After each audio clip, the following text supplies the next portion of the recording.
I did it. I did it. I'm so sorry. Wonderful. Okay. Yeah, I'm good. Excellent. Okay. Hello. I think we're ready to get started if that works for y'all. Cool. All right. Everyone, hello and welcome. I'm so very thrilled to be here tonight reading with truly some of my favorite writers. I put this reading together tonight because I wanted to start 2024 with brilliant people and incredible words, and y'all are providing that, and I'm really grateful. It's my pleasure tonight to be reading with Marisa Silva-Dunbar, Kay Weber, Karo Ska, William Erickson, Jacob Saenz, and Genevieve DeGuzman, writers who I really truly admire and deeply adore.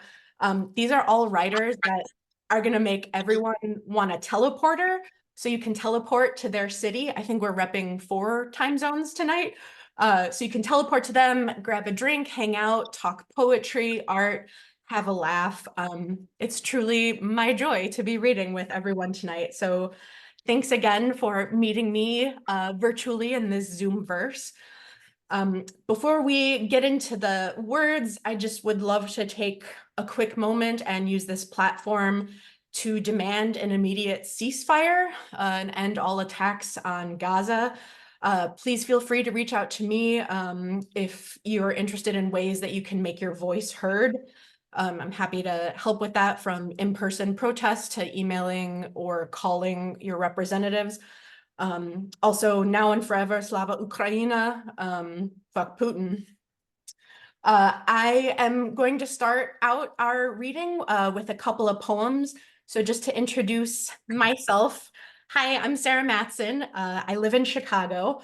My work can be found in the Chicago Reader, Bone Bouquet, Impossible Task, and definitely in recycling bins from Berlin to Waukegan.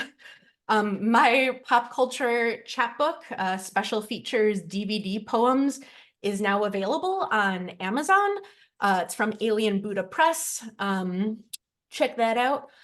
Yeah, so I got 2 or 3 poems I'd like to start the evening off with.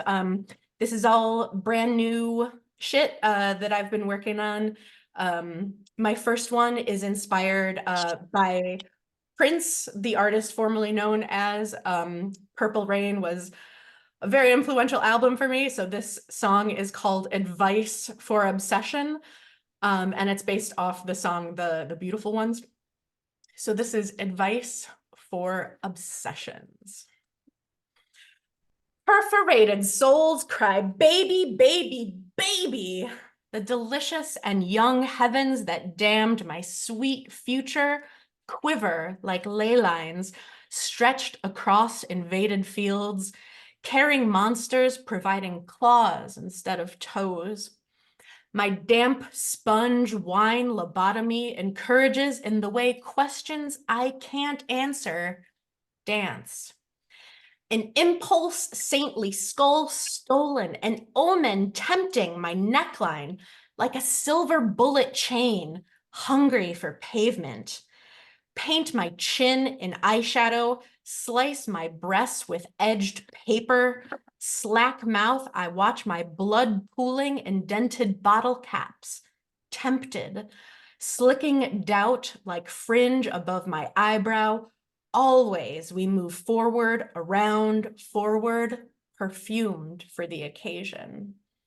Cliche agony is music. Pain or glory, nourishing fever uses me to reach serenity. La vie en rose, I don't mind. Familiar delirious edge sorts desire into different pockets. Clear plastic holding each memory to prevent waterlogging the grave. I am a moonlight heiress of grief, bathing in light my dead never knew. Obsessions pass sometimes. Stolen eternity is a professional chorus. Gently, delicately off key. Expensive beauty scratches shapes into receding gums. I fear pain so well I live in it. I gulp it into battered lungs like clouds. Thanks a bunch, y'all. Thanks a bunch. I appreciate it. My second poem tonight is part of a chapbook that I've almost completed. It's about women in science, STEM, science, technology, engineering, math, women specifically, that have been overlooked merely because they're women. So this poem is inspired by Tu Yu, who is a Chinese American, and she discovered the cure for malaria. This poem is called Derivative Extract, and I'd like to dedicate it to my uncle, who will be watching this in Spain. Te amo, tío. Wholly traditional, synthetic, violet brown, and intensely aromatic. I hide with sweet wormwood beneath the dry sun. Volatile and lost in the sky, who isn't? I slather salicylic acid on my blooms, preservation equal to decay, in theory. Extraction-based joy means low temperature combustion.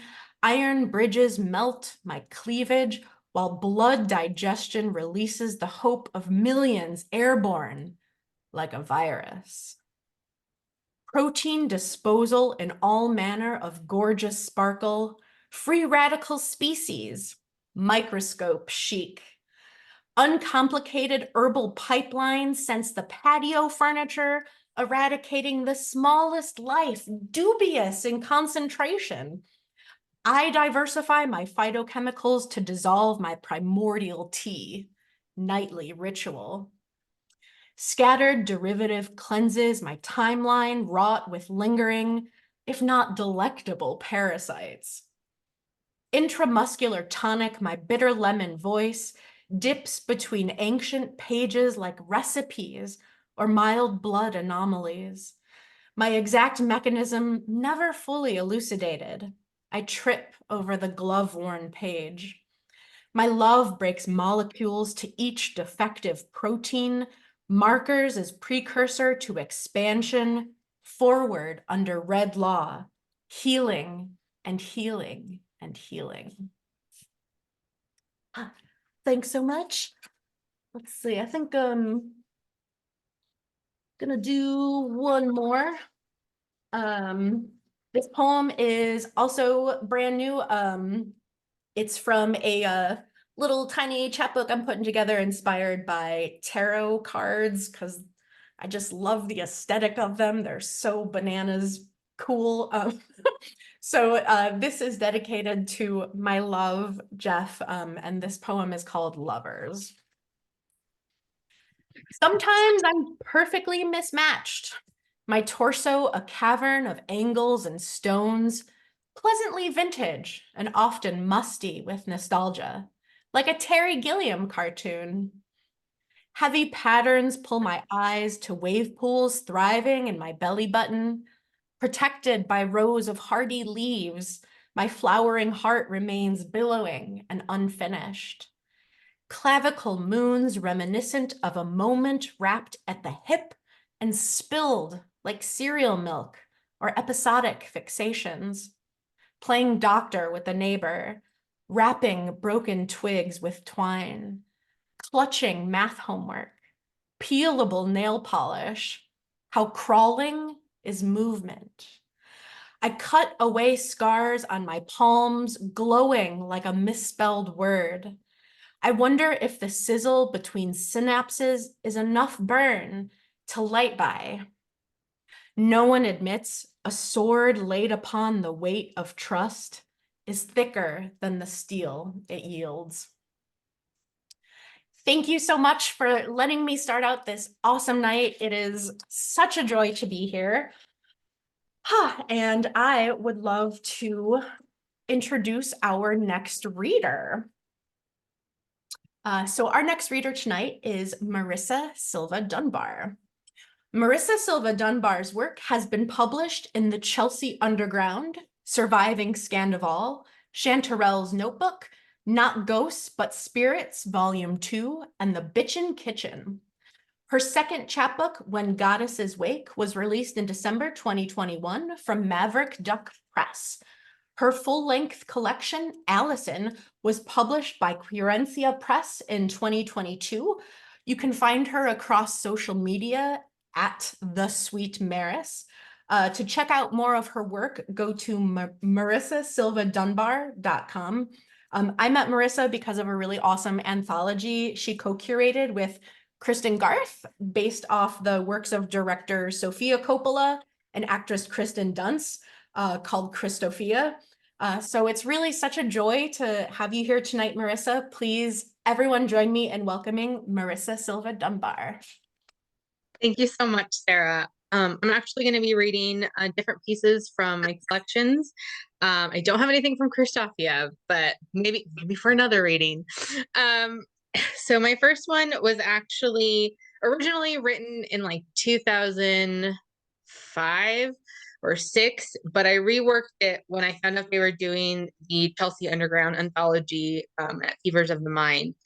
So I've been a huge fan of Edie Sedgwick since I was about 18. So the poem is called Death Comes for Edie Sedgwick. In just 28 years, she's become the broken doll.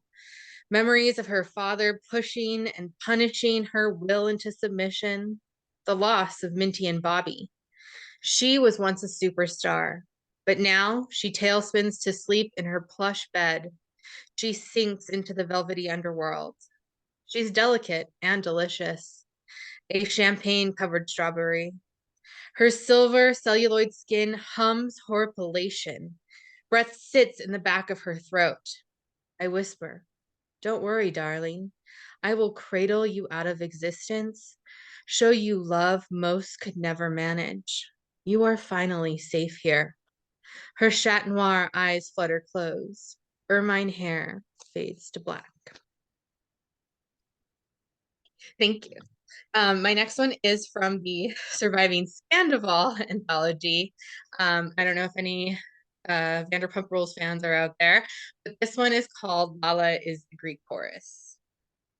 When Lala says Scandival is dangerous, she means he is a Machiavellian puppet master.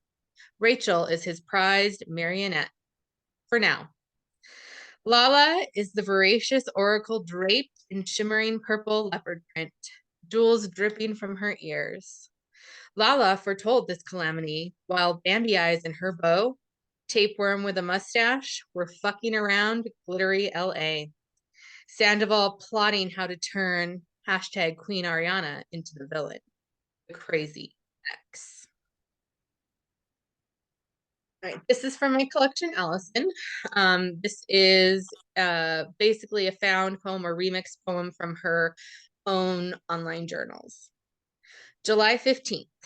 She and herself had a nice long date together. I put myself in hot water. I traveled alone, got lost in a thick fog. I scarred myself with pigment and indentions as a way to disprove my own value. But puncture wounds were an attention strategy. I found approval in the man next to me. I walked along the cobblestone streets of the Northeast. I danced along the Los Angeles coastline. I saw a curandera in the Southwest. She gave me yerba buena tea, told me I needed to find where I left the real me. I watched the smoky sunset as the wind rushed over me, and for the first time in a decade, I interacted with myself. She was my long-lost friend. This next poem is from When Goddesses Wake. It's a collection about different goddesses, and I wrote most of them for Pussy Magic, which I believe is no longer running, but I really loved writing my goddess poems. Artio. She slumbers in the cavern. Frost blankets the ground. We bring her strawberries, pineapples, and apricots, her first feast of the year. We're isolated in our own winter, searching for snowdrops and dandelions promising spring. Her copper-colored hair unfurls, shines like fire. She wakes and roars, her bare spirit shattering the ice on our eyelashes. We must confess why we have hidden our ferocity in her absence. Explain why we have let men shrink us into palm-sized souls. They should be quaking.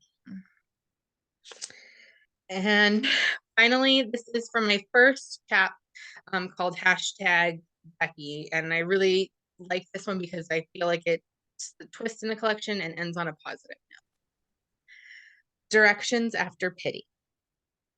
Still, a lost girl looking for someone to call home because every piece of yours has been scattered. You must have been floundering in the darkness for decades. Yes, the world is confusing and cold for a girl like you. You try so hard to pretend it's Technicolor and you its glittering centerpiece. But you haven't learned how to shine yet. You think all the brightness comes from the people around you, like footlights, from the men who have made up your life, even as a child. No wonder you only see gray in this state. So your childhood house is gone. Your home is in your own bones, not in your papa's or your sister's or any man's that may wander in, or who you see and want to claim. You won't find it at the bottom of a pint glass, nor in the empty mirrors you stare into, hoping to find some ghost you recognize. Build your own dwelling. Make the beans in the morning, peel the green chili and potatoes, flour the beef for the stew. You will find your place filled again with family and neighbors. Maybe they'll dream of your dinner in the days before. Let your roots grow and shelter you where you find the sun, even if it's miles from here. Thank you. Thank you so much, Sarah. I really appreciate you. Thank you so much, Marisa. Oh, I really appreciate you. Thank you for sharing your fantastic words with us this evening. Again, you definitely should check out either of Marisa's chapbooks. And her website is marisasilva-dunbar.com. I will be posting all of the website goodness in the chat at the end of the show. Thank you so much. So our next reader is Kay Weber. I'd like to introduce her.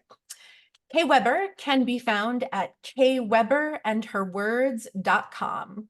Author of more than 10 books of poetry, Kay also works collaboratively, having created poems from donated words by more than 300 people.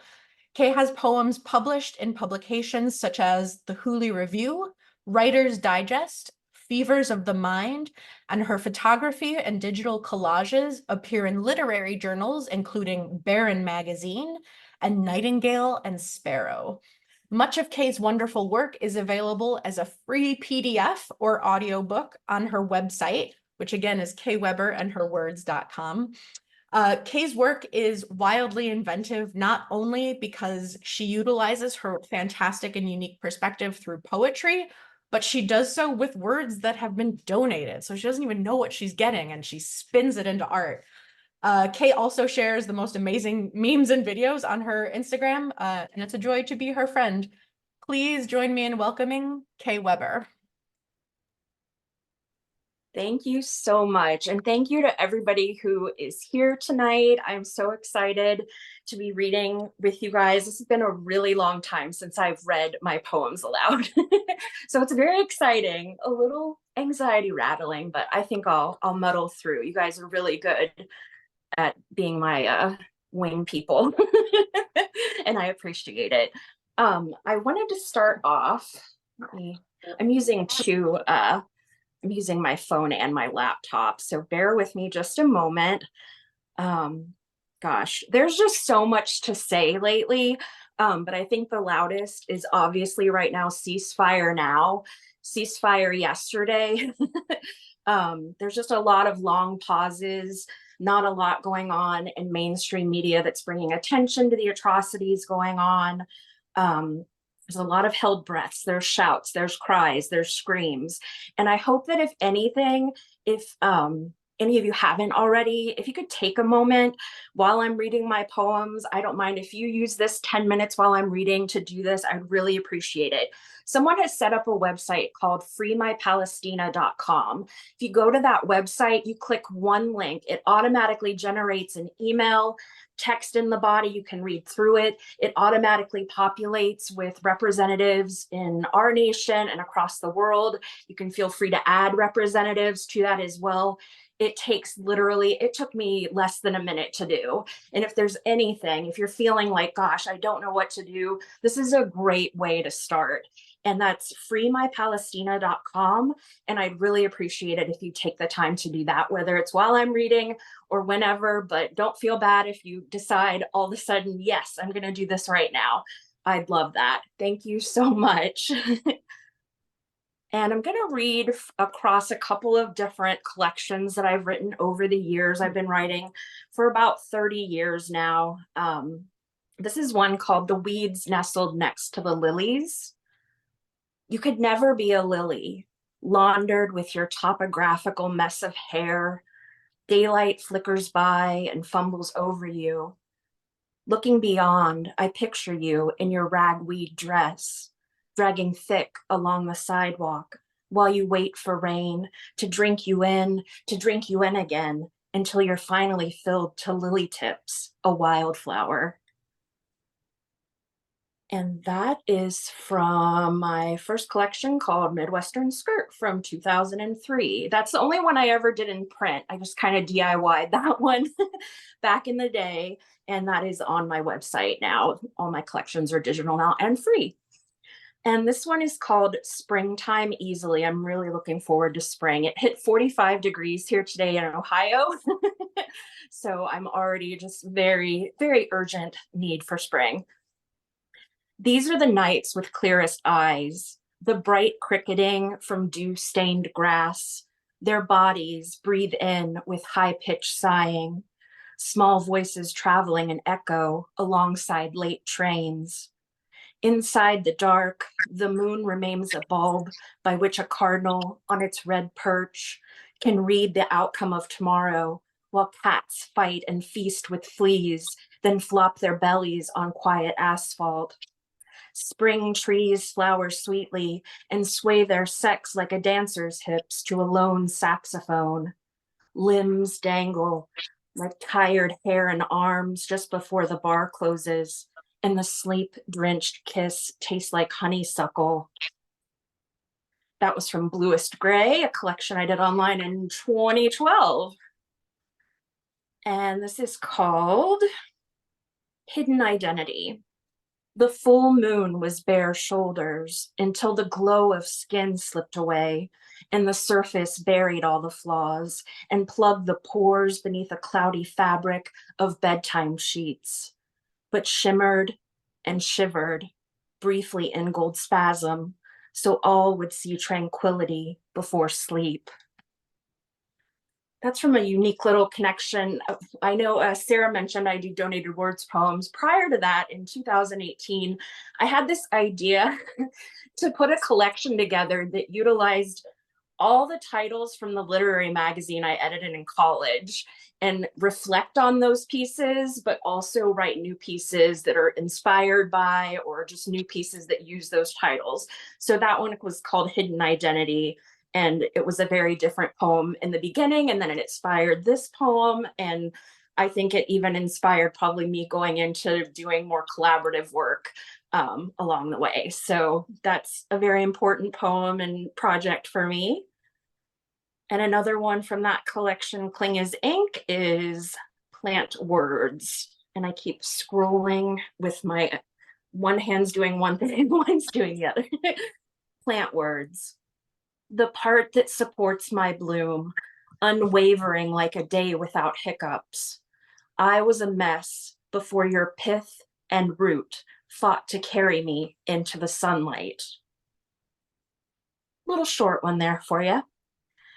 Another thing that I did for a while was I would write poems using the titles of cassettes, CDs, and LPs in my music collection. So this is a poem where I took all the titles from the My Bloody Valentine album Loveless and incorporated them into this piece. This is called Newness. Sometimes I put the words for worry to my mouth the most. You say I'm worth saving from the edge of the bed, even when you sleep. I only said something about doubt for a second, too soon, until a kiss slowed my rambling, touched down on my last planet. What you want is not something I question or cannot afford. I've remembered how I had to crawl all the way here, come in alone, and show you there are broken pieces everywhere. And I don't want you to fix them. I need the heavy lifting this time, that cardiovascular feeling when blood rushes to blush us back to our first pink.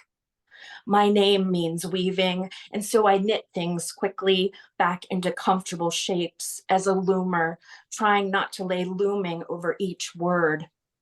Best not to overthink, miles ahead, how we got this far so fast, to who knows why, and to here knows when. I've been blown a wish, answered by stars, and welcomed with my dizzy hands. We're only shallow when we are in too deep. Thank you. Wanted to read a poem from the Minneson Project. This is from issue 3. If you're familiar or not familiar with the Minneson Project, they're basically mini sonnets, basically taking the number 14 and kind of interpreting that any way you like into a poem. So with mine, I did 14 lines, 14 letters each line. So it's kind of hard if you're not visualizing it, but that's kind of the background there as far as the structure to this poem. And it is called A Good Night Song. Now the gray iris winks sleep away, waves rapid gulp till brain freeze. The dream is movement, nearly rest. Discomfort laps comforter until night sweat, pillow drenches face. Eye white hidden from lid and lash, half drown these monochrome seas. And I'm gonna read, I have a grand finale for this here in a moment. I'm gonna read one of the other donated words poems that I wrote. This was in a collection called A Sum of Our Poetic Parts, Volume 2.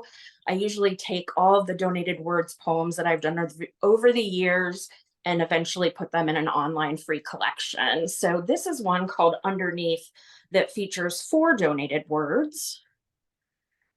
Okay. Underneath. Just before the avalanche, everything seems to calm down, crystal, only shimmies light. The packed white becomes so tight everywhere as a tourniquet. Winter's wounds are taut, then depth spills like molten snow from a confused, cold-bloodied volcano. Same too is my sweat's bewilderment when electricity hums my home. I want to live safe, unaware, no problem solving as I twist this fixture infinite. I sync with the source, the finish will flourish, all is calm before bright. No hiss at the hint of my fingertips. I flip the fuse and click the switch, and hot, glass, filament, panic pour into the sink. And the words that were contributed were Avalanche from Kelly Scott Reed, Crystal from Karen Steiger, and Tourniquet from Mega Sood, and also Karen Pierce Gonzalez did Molten. And I'm going to end my reading with a donated words poem I wrote using words and inspiration from each of you who is reading tonight. So thank you so much. And whether you know it or not, you are a part of this poem. So I appreciate it. I love the challenge and I love doing this to kind of honor certain things that, you know, get-togethers and things like that. This is a really fun way to kind of do the commemoration of that. Now, if I could just get this to come up. Like Sarah said earlier, I do reference this as my, or I do call this my crap top for a reason. Let's see.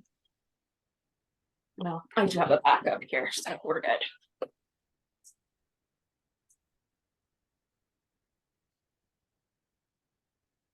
Okay, so this poem that I wrote is called Imprint. The lasting might be just one last gasp together. It might be air shared more than a little while. Moments of kinship are held together tightly, warm, with tender ballast. In these times, we are inoxiduous, aligned and shining, and most gently grasping onto each other's light. We won't fall. We might briefly or forever follow one another, ourselves, through pages of pain, echoes of laughter, across desiccated moorlands and lush Castlevania cliffs with treed canopies of clinging moss. I could peruse your written skies while drifting above or under my own seas. Our best and our worst lines will be seen and unseen. The worlds to which we tether and the worlds we create might linger forever.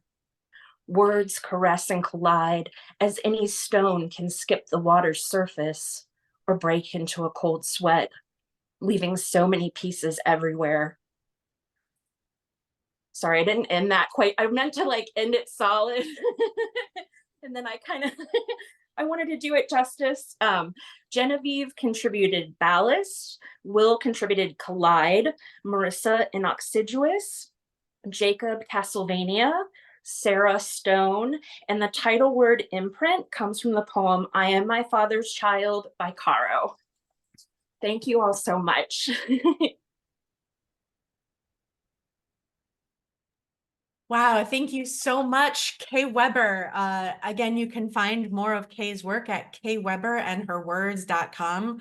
That was so fantastic to be able to include all of us in that last one. It really reminds me of the mycelium networks of mushrooms, how maybe writers are all connected, and that was really lovely. Thank you so much, Kay.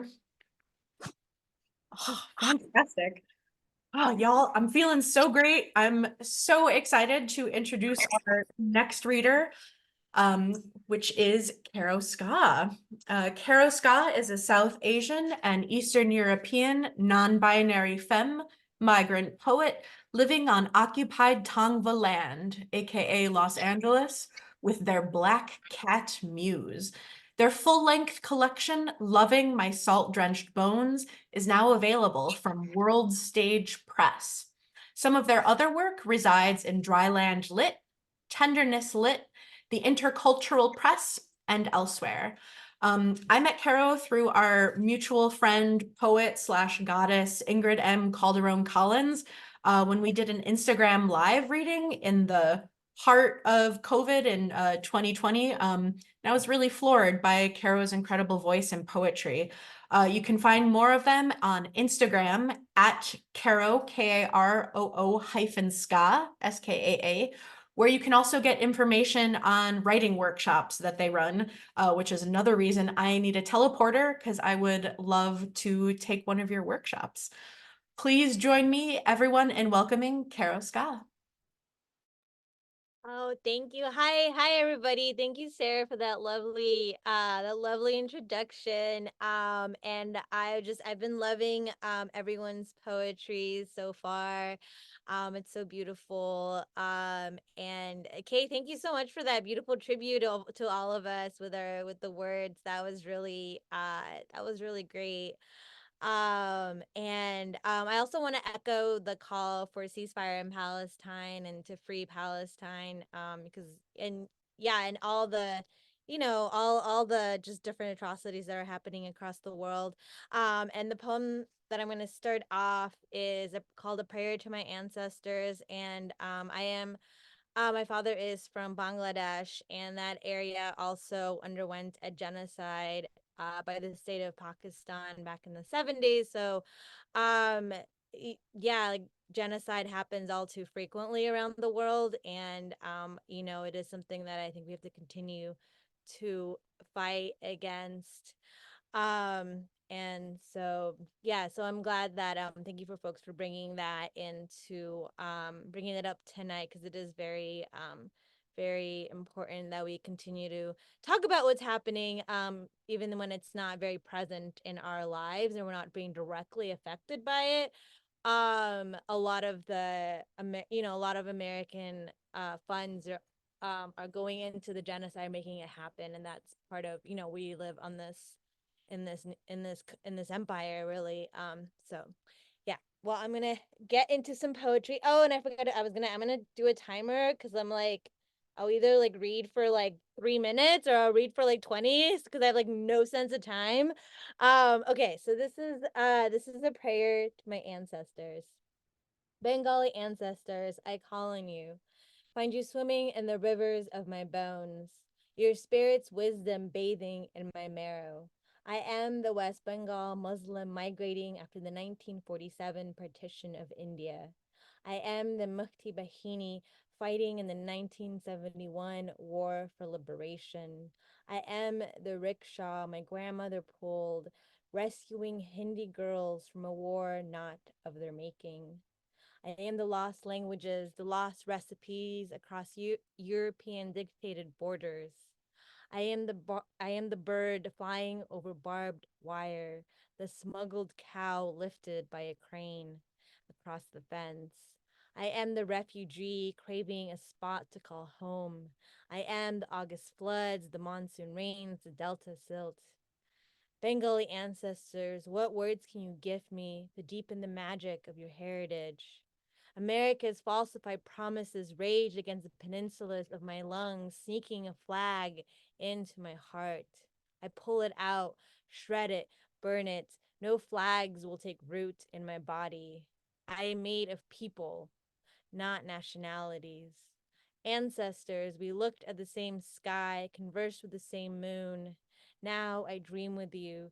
I dream of a world breathing free without shackles, chains, and police knees. Ancestors, you conjured my body into being, protected me, held me when no one else did.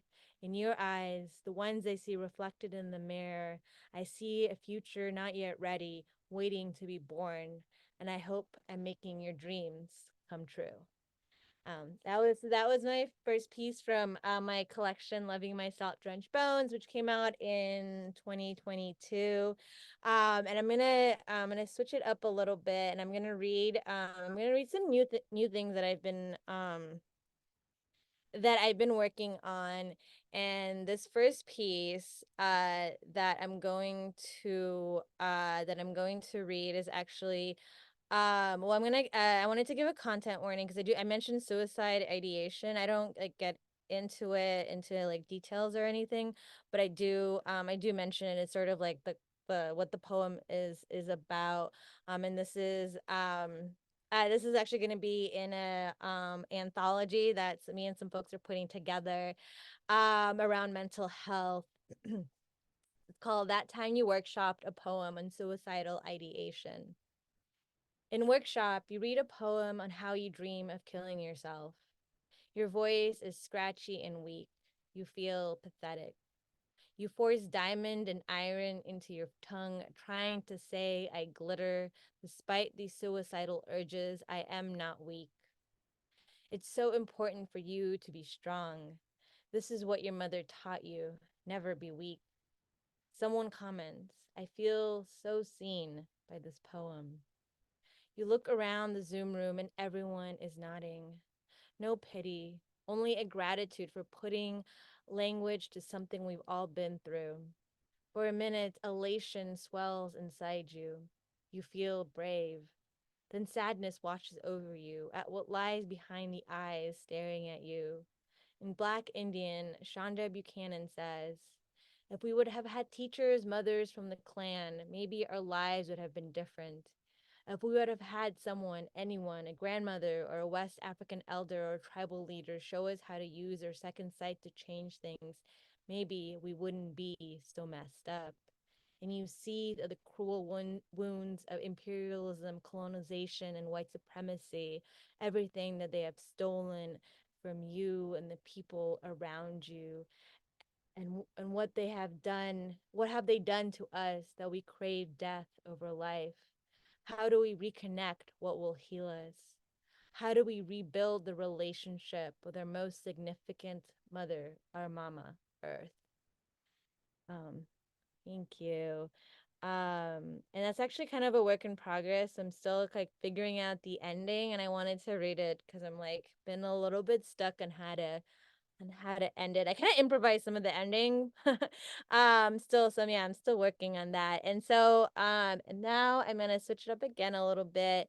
And so the other project that I'm working on that I haven't really I've been sort of to kind of haven't um I unfortunately, I don't know, it's kind of fallen to the wayside a little bit because I've been working on a memoir. But maybe this will inspire me to start working on this because like my memoir is kind of heavy, so it's kind of like sometimes it's hard to do work on it, because I just get kind of like, I don't know, it's just heavy. So I know I need to practice self-care while doing it. And so I'm also been working on like these bestiary poems, and bestiary poems are basically poems about animals and what they can teach us as like a lesson in our human lives. And so I wrote a few of them, and so I'm gonna close out with I think like maybe like two or three. I'm gonna see how much time I have. And so this first one is called To the Orcas Sinking Boats in the Iberian Peninsula. I want to know, oh dear orcas, is this your vengeance? If it is, I don't blame you. Revenge is best served as damaged hulls and broken rudders in sunk ships. I hear rumors that our human ships injured White Gladys, entangling her in a fishing line. Now she's organizing her crew of dolphin siblings to attack. And I get it. Isn't it only logical to hurt what has hurt us? Have we not smashed ATMs and set cop cars on fire after the murder of black folks by police? In you, dear orcas, I see protest and direct action. I'm sure someone is calling you violent and anti-fa too.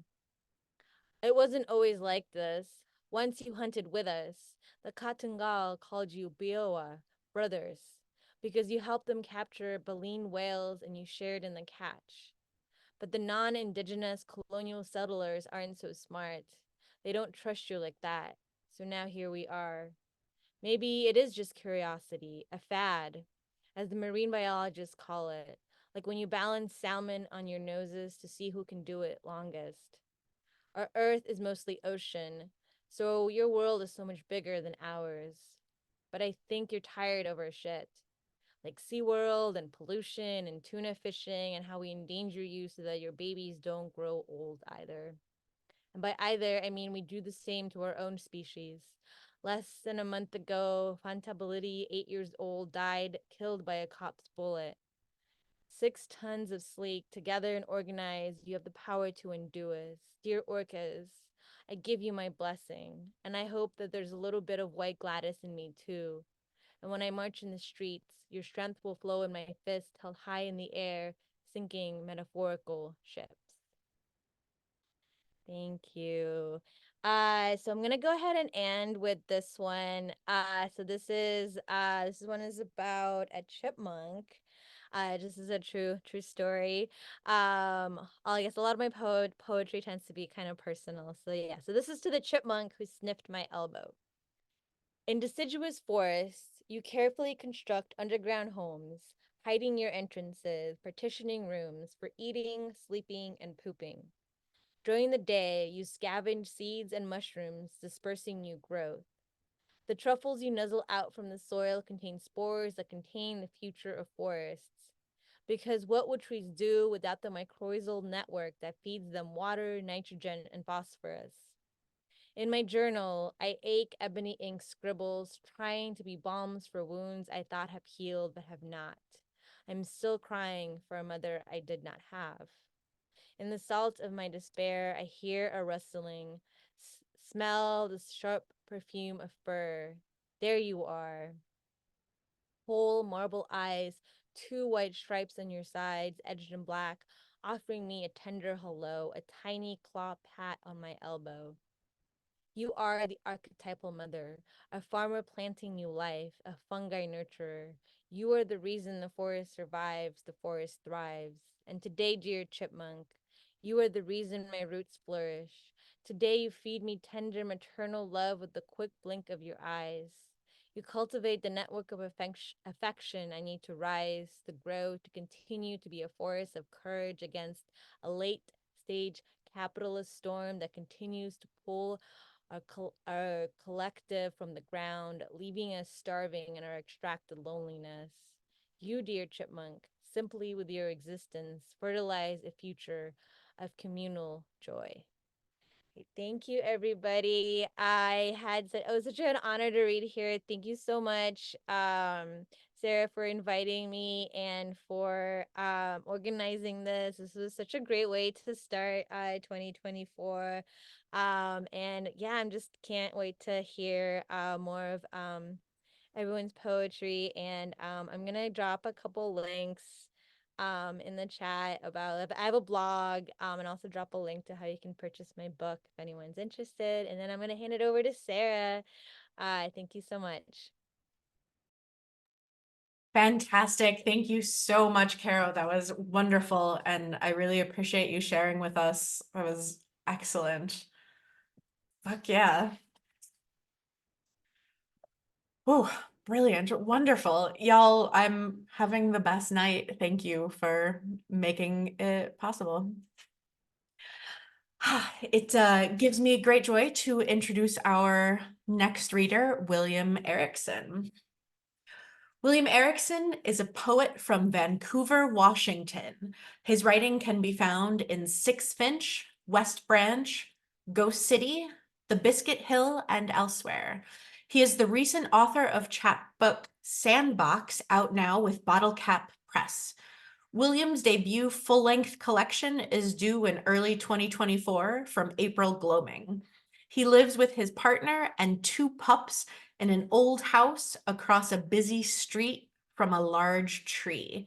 You can find more at awkwardlypenned.com. Will and I met reading for pal Tom Snarsky's online reading series, Nightlight, which you should totally check out. And I was immediately drawn to his fantastic words, so it's really a joy to have him here tonight. Please join me in welcoming William Erickson. Hey, Sarah, thank you. And just a thanks to everyone so far for holding space for the continued call for ceasefire. Yeah, I mean, that's a thing I think we all should do and appreciate. So thanks for that. And in the spirit of new shit, I have a whole Google Doc of new shit, which like I've learned not to read from Google Docs, but I'm going to do it. So yeah, here we go. Portrait of a trade route. I took one boat to Garibaldi and the other over Plums. The whole collapsed. Where is its heart? I asked, shuffling messed ribs, hands along spines caked with salt. There the current wept. I wept. I wept great pearls, and we piped minnows in from the north. Ate ritualistically, spat boats in the reservoir. Branches loomed over all of this, clanging with birds clanging their feathers. The little chain of doves would press trees into hips, decorate terrible stretches of sea ice.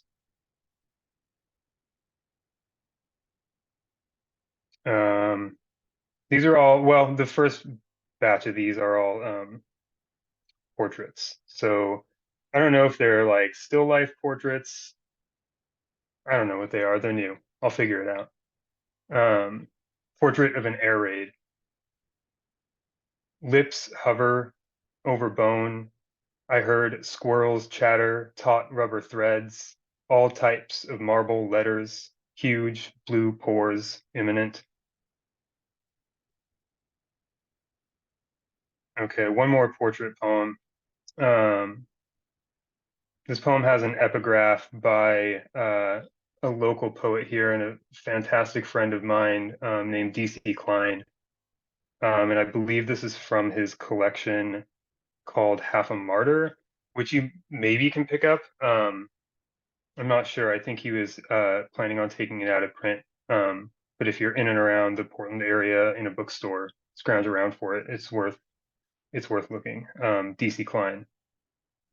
On what would have been at least a neutral day, the air was charged and it changed me.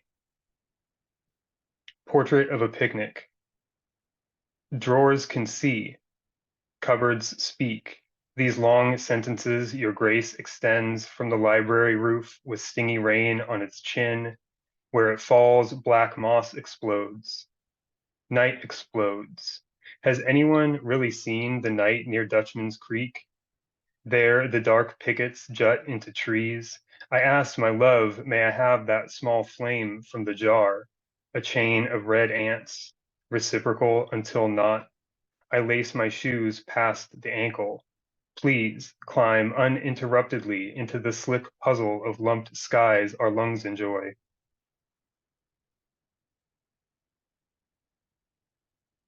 This poem is it was called Venus, but then I struck those out and I wrote sober poem.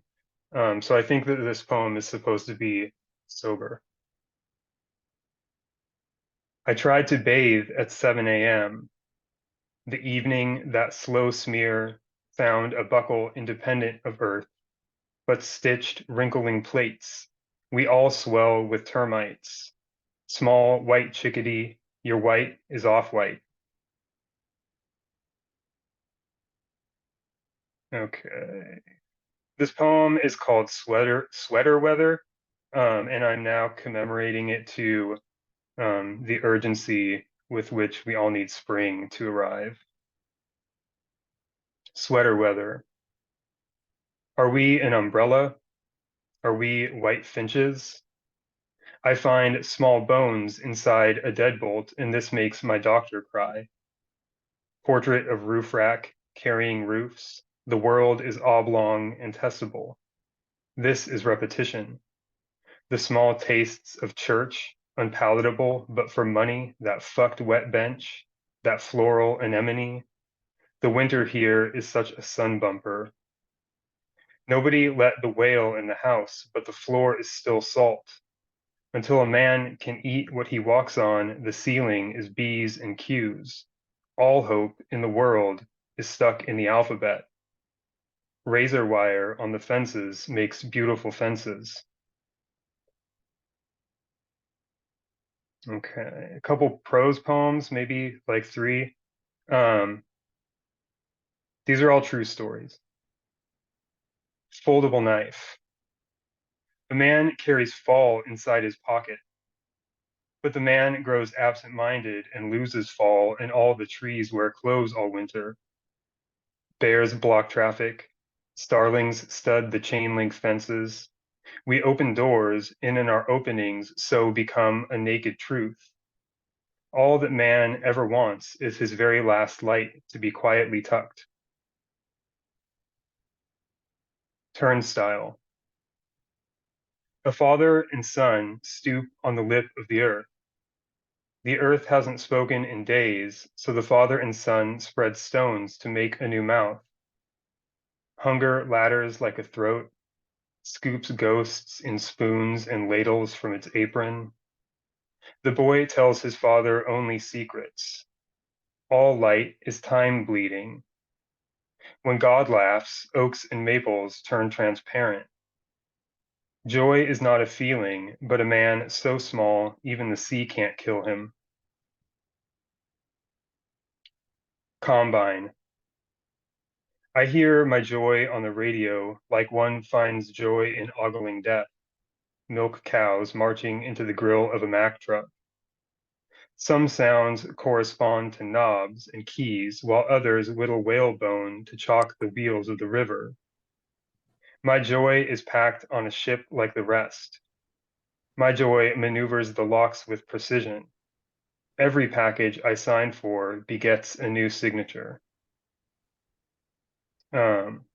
And then I thought I was going to read like some really new shit, like some still in handwriting shit. So I'm going to be vulnerable now, and you guys have to be especially nice to me because I'm probably going to struggle to even read my own writing.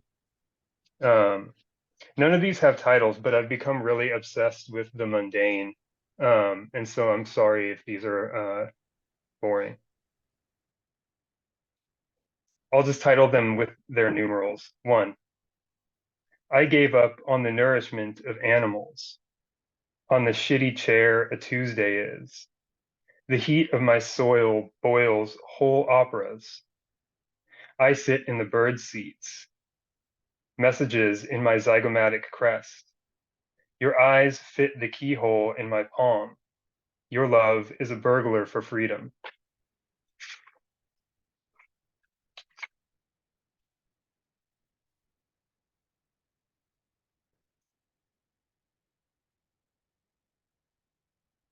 I think I skipped one. Yeah, okay, here we go.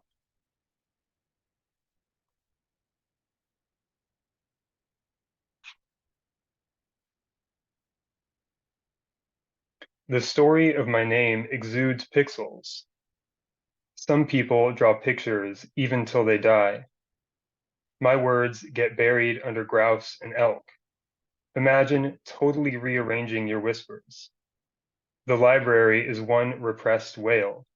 Big clouds all shut up too. They're the most unbearable clothing.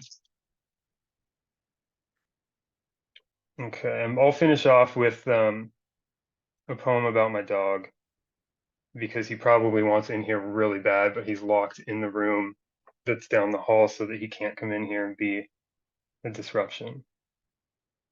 But I kind of want him to be a disruption. My dog glued to the hot tar roof, my roof taking a dip in the clouds, my clouds lost to the summer of my age that delicate trampling envelope, my envelope, its long, undecipherable code, my code in the center of the city, circling. This is no halo, they said. It's the baggage claim. Thanks, Sarah. I really appreciate it. This has been fantastic. I can't wait to hear the rest of y'all.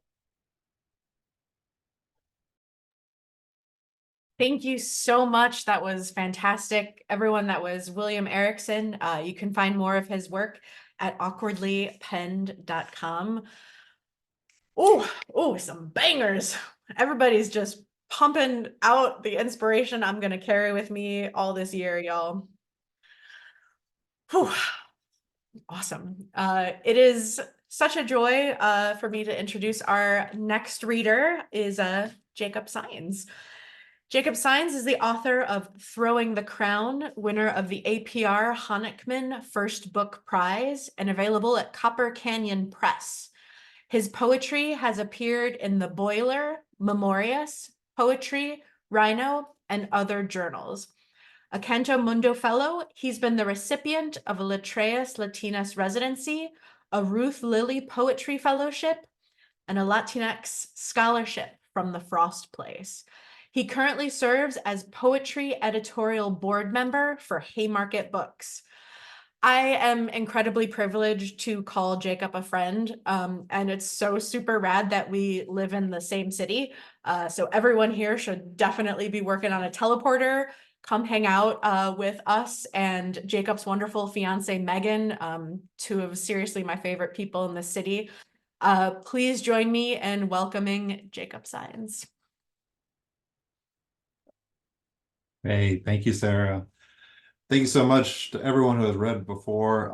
It's been, as Sarah mentioned, a fantastic reading, and I'm really feeling overwhelmed and inspired by everyone's words and messages. And I want to echo the call too for a ceasefire in Gaza and everywhere that war is happening. And, you know, just spread peace and love all around, as corny as that sounds.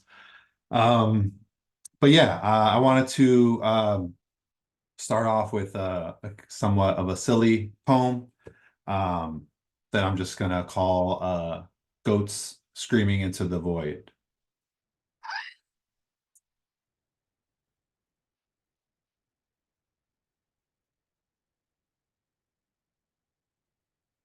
That's for Sarah. And I'm not sure if you could hear the screaming goat as well, because like my audio setup's not the best, but you know, Sarah, with your reading, you had a Prince poem in there, and I have a Prince poem that I wanted to share, just because I love Prince and we need more Prince. Miss him so much. This is called Dirty Minded Prince Cento, sort of, and there's an epigraph. I could read you poetry and then we could make a story of our own, which is a line from Hot Thing.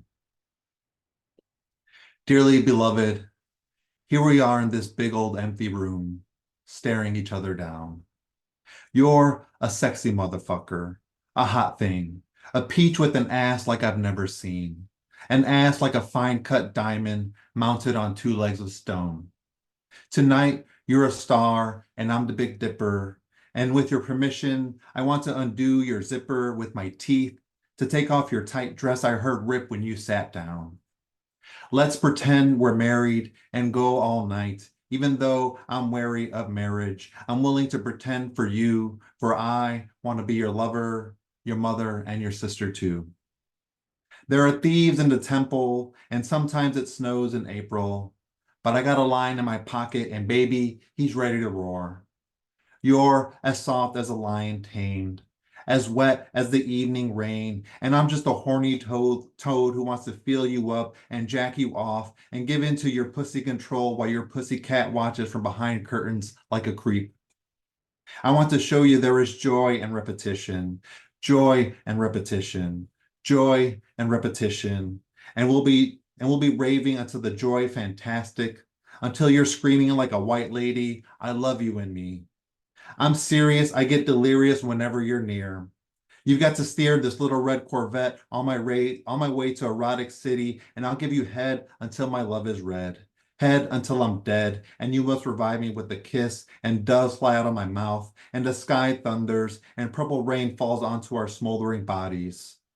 Under a cherry moon, we'll swoon and tune our bodies into each other, discovering new positions, new ways to cream and get off. Come morning, I'll make a starfish and coffee because scrambled eggs is so boring.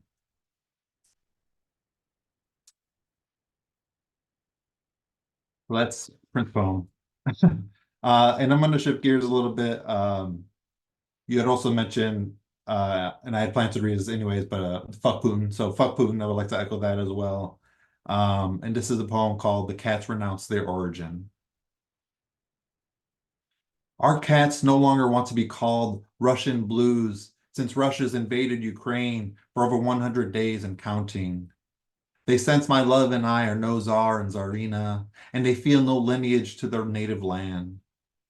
What if we dubbed them Ukrainian blues as an act of solidarity, like Ukrainian flags hanging out from American apartment windows in businesses and churches?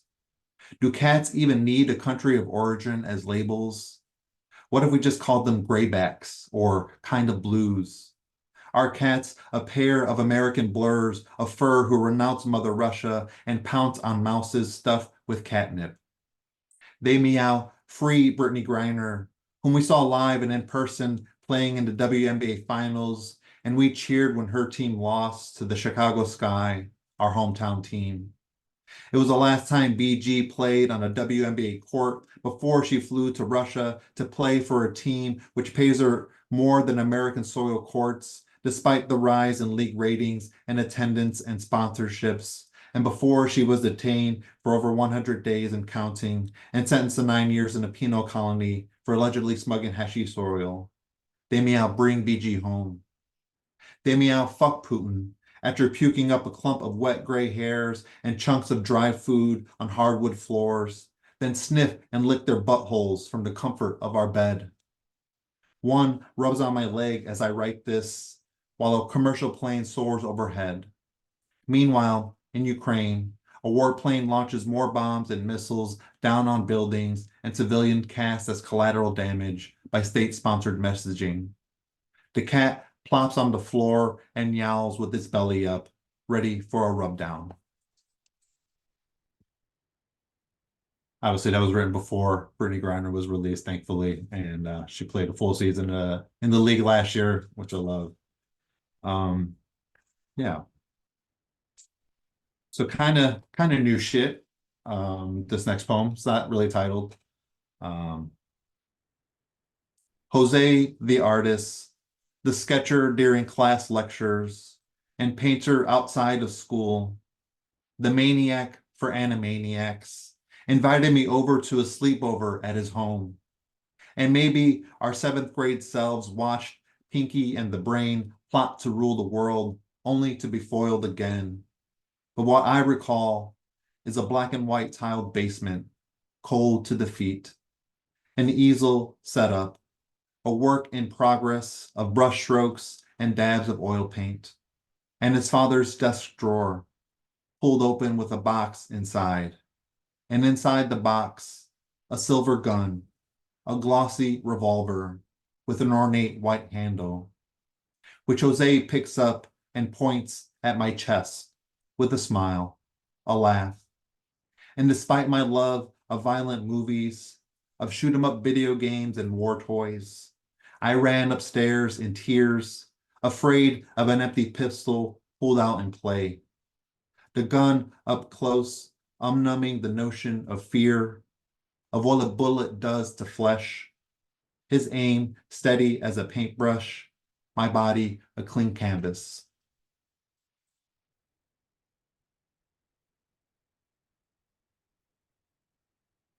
I'm going to read a short little love poem, and then I will read a new shit poem, because everyone's reading some new shit. This one's called 100 Words for Your Green Eyes, after the poet Lorna D. Cervantes. I love your big green eyes, gazing at cats or me, sometimes annoyingly, most times adoringly. I'll bear whatever beam your peepers stream, the hue and heat of salsa verde, or the cool flesh of avocado, which I love to cut open and eat with a spoon like I would your eyes sitting so fucking deliciously in your skull. I want to chew and suck on them a la punch-drunk love. I'm rum punch crunk from your cornea and pupil and iris, every cell and nerve working together to give you sight, which lands on me, looking lovingly on you. And so I'll end this poem or this piece, this reading, my bit of the reading, with a poem called On Castlevania and Gaza. Maybe the vampires are right, and us humans should serve as livestock as they rule and lord over lands we claim as ours and not the earth. We're not worth saving unless we're like bottles of wine waiting to be uncorked and consumed at the neck. Though it seems vampires prefer virgin blood over others, and there are few untouched bodies worthy of drink. We stink of rape and genocide, of labeling each other animals, monsters, and savages, while we bomb villages and shoot civilians in war over land, over man-made borders and history written by warmongers. As Gaza burns and children die in scores, and the U.S. supplies more weapons for massacre, I now understand why the human Isaac sided with Dracula in Vlad's campaign to exterminate us over his dead human wife and broken, lonely heart.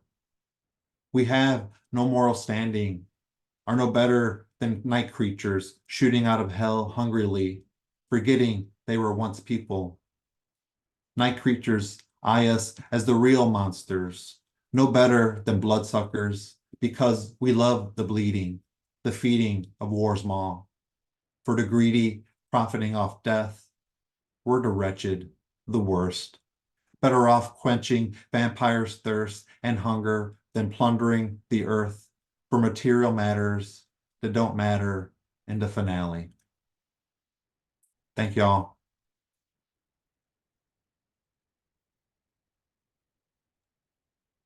Wow, fantastic. Thank you so much, Jacob. That was amazing. I'm taking a breath. Fuck yeah. Excellent. That was Jacob Saenz. Thank you so much. Wonderful. I can't believe we are already at our final reader for the evening. This has been such a wonderful night. It gives me such great joy now to introduce Genevieve DeGuzman. Genevieve DeGuzman was a 2022 Oregon Literary Fellow and has received fellowships and grants from the Oregon Arts Commission and Vermont Studio Center. As a poet, Genevieve won the Atticus Review Contest and earned several Best New Poets nominations. Most recently, she was a finalist for the Black River competition by Black Lawrence Press. Her work appears or is forthcoming in The Adroit, Bear Review, Nimrod, Rhino, Phoebe, and other journals. She lives in Portland, Oregon with her partner and sweet demon cat. I'm personally so very thrilled to meet Genevieve in person, virtual person tonight, because I've admired her work from afar for some time before discovering that we actually have a personal connection. I'm high school pals with her partner. Hi, Amitai. So please, everyone, join me in welcoming Genevieve DeGuzman. Hi, everyone. Sarah, thank you so much for inviting me to the party and organizing. Big thanks to everyone for attending and for your attention, which is such a precious commodity these days. Closing out the night here, I feel a little bit like the last runner with the baton or with that last stick of dynamite, rounding the last mile on the track. If you'd like to read along, I'm posting a link to the poems on the chat. It goes to a Google Doc. I personally like to see where poets do line breaks and enjambment, and maybe you do too. So you can go to that if you want. My plan tonight is to read from a group of poems from my first finished collection, which is out there now looking for a home. So there's a lot of praying to the submittable gods at this point. A lot of it is framed by the experience of losing my mom last January and the conversations around illness and aging and womanhood that radiated from her decline and loss. So I'll begin. The first poem I have for you is called Burning Heart Emoji. Envy the cicada, the fruit fly, the honeybee, with their mere testimony of weeks. Midges intrepid for hours and then gone. Mayfly on the stand for even less. A femme fatale that fatales in 5 minutes flat. Their dying is a gentle tinnitus, a nothing rattle. And maybe our living is as delicate too. Dainty saucers in a curio case, trembling on a glass shelf, trembling with stories about family, stories that bless and burden us like too much food. How to be custodian to things that started long before me. Before hunger and feast, before forest sprites and tree folk and cursed kin fighting over money. I am talking all the way back, surveillance aunties, prehistory, back to mitochondrial invasions set in bassy geological time. Because ordinary are these days, boring this moon in the sky, Sleepy the cat snaking around legs like static electricity. And mom, not yet. When we were all still a billion healthy cells floating in a prenatal vacation rental in Palm Springs. At Orfield Labs in Minnesota, they built the quietest place on earth. Rooms with chambers like wombs where you can hear your organs clamor for mercy. Living body as sound itself. After her death, I could hear my mother craning to look at me. Her body a clacking abacus bearing record. Her gaze on me deafening. I shouted back prayers and texts, burning hearts in repeating rows, though with no lance or crown of thorns to mark our wounds holy. And all the while, the mayfly darts to oblivion, and ice sheets in Greenland melt, and tectonic plates off the Oregon coast bide their time before killing us all.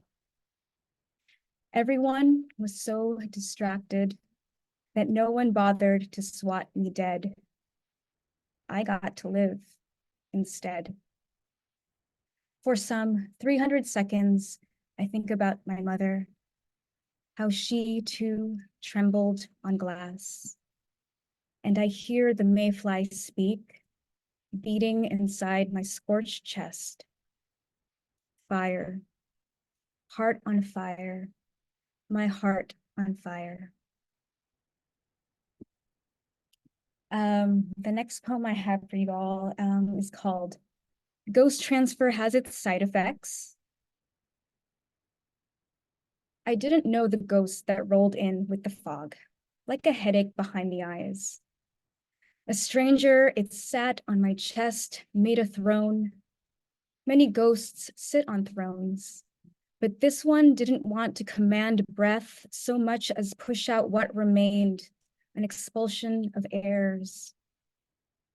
For months, the ghost played outlaw, unpledged warrior facing off with me on a beach, our blades angled against the sun, watering the sand at our feet.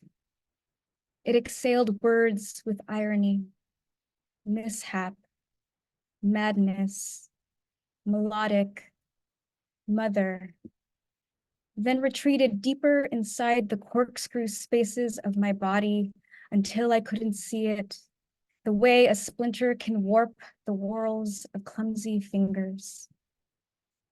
Fear of the ghost was darker than what I couldn't feel.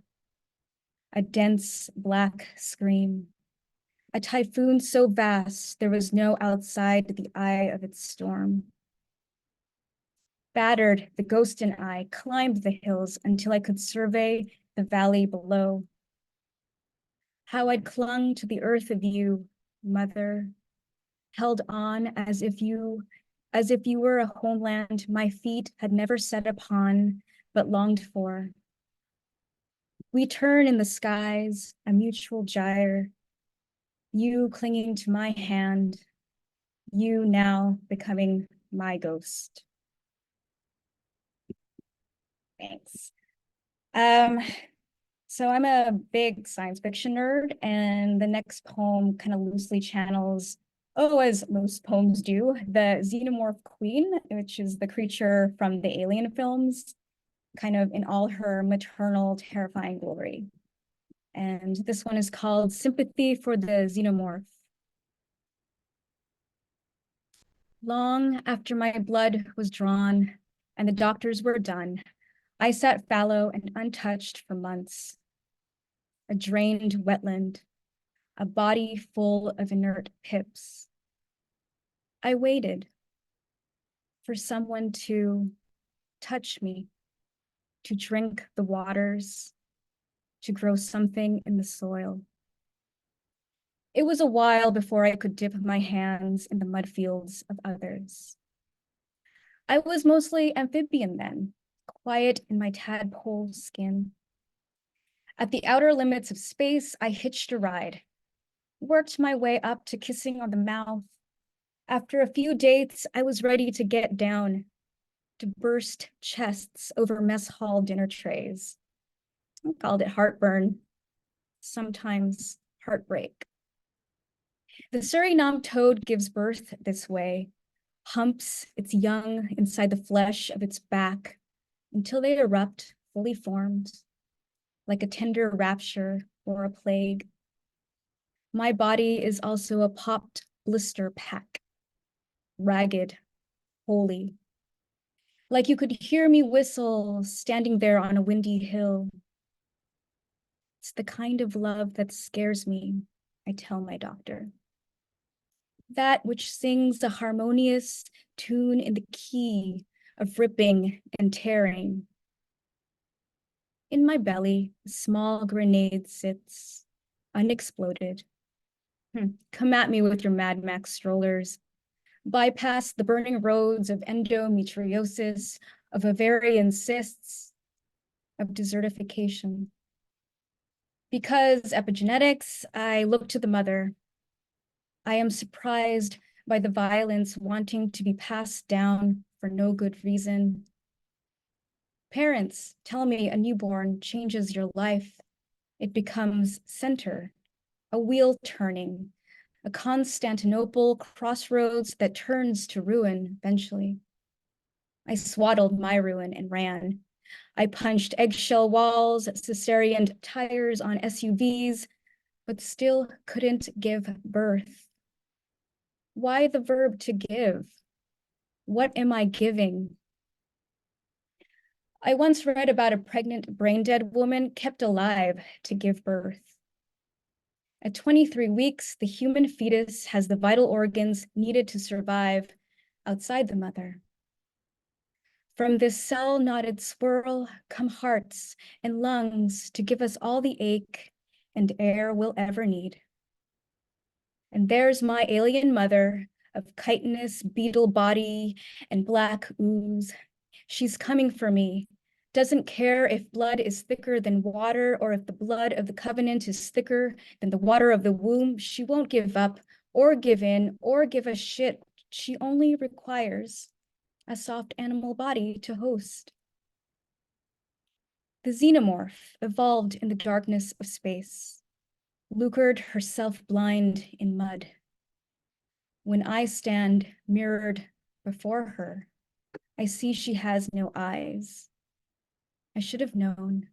Inside the word harmonious was harm gestating all along. And my final poem for the evening is called Anxiety as a Bird in Need of a Wildlife Rehabber. I can't even. It's dangerous out there.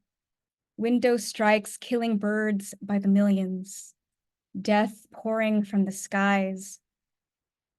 The unstoppable forces of bush tits, boobies, and woodcocks meet the immovable objects of 46 floors in reinforced glass.